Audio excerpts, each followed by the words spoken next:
ina, ang dami ng alam ng mga tao. Ang yayaman ng datingan pero maiba ko. Benta katawan, panay pawok ka mga gago. Puta sila dapat dinidis di makagago. Lika, sabay-sabay alamin kung anong kabutahan sa likuran ng salamin. Mayayaman kuno, ba't di mo naman alamin? Para malamang mga wak kahit anong suotin.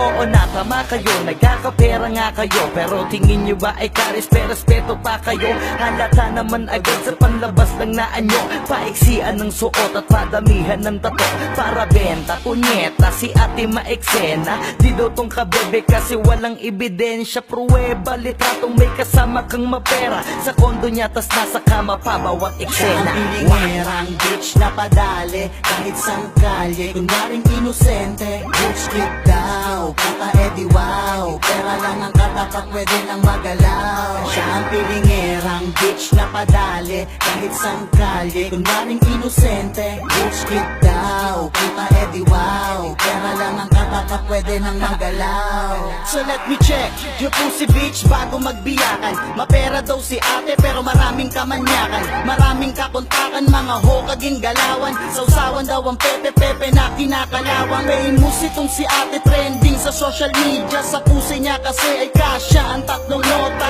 Bakit siya mabenta? Bentang gahasa. Sa suso pa lang kasi patok na sa masa. Ukong nilalangaw, edi wow. Pa-inosente kuno pero suki sa pangbubuga. Lingera kate, puta bebe wag kami. Pera mo kasi galing sa puki mo na makate. So what the fuck?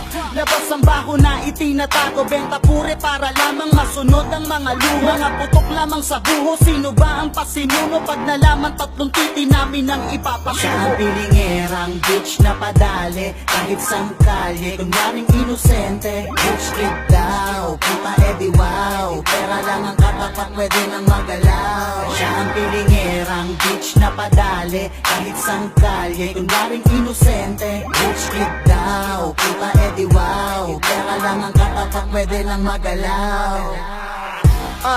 Rich kid na daw si ate. Pepe ang puhunan kung kabebe pa nagsabi.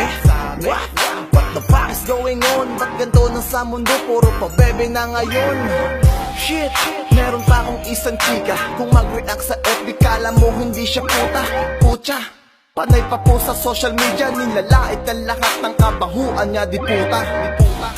Ano na ba ang lagay mo? Kamusta ka na bebe? Ubus na ba puday mo? Si G ang tulay, wag ka saking mag-deny. Alam ko na lahat ng baho mo kahit mag-disguise. Oh, under the table lang galawan. 1.5 ang isang pop, 6K kapag aparan. Rich kid ganyang pormahan. Kala mo sinong mayaman? Di ka pwede sa amin day. Alam ko yung ganyang galawan nyo. Siya ang pilingerang bitch na padali kahit sang kalye, kunwaring inosente. Bitch kid daw, puta edi wow. Pera lang ang katapat, pwede nang magalaw. Siya ang pilingerang bitch na padali kahit sang kalye, kunwaring inosente. Bitch kid daw, puta edi wow. Pera lang ang katapat, pwede nang magalaw.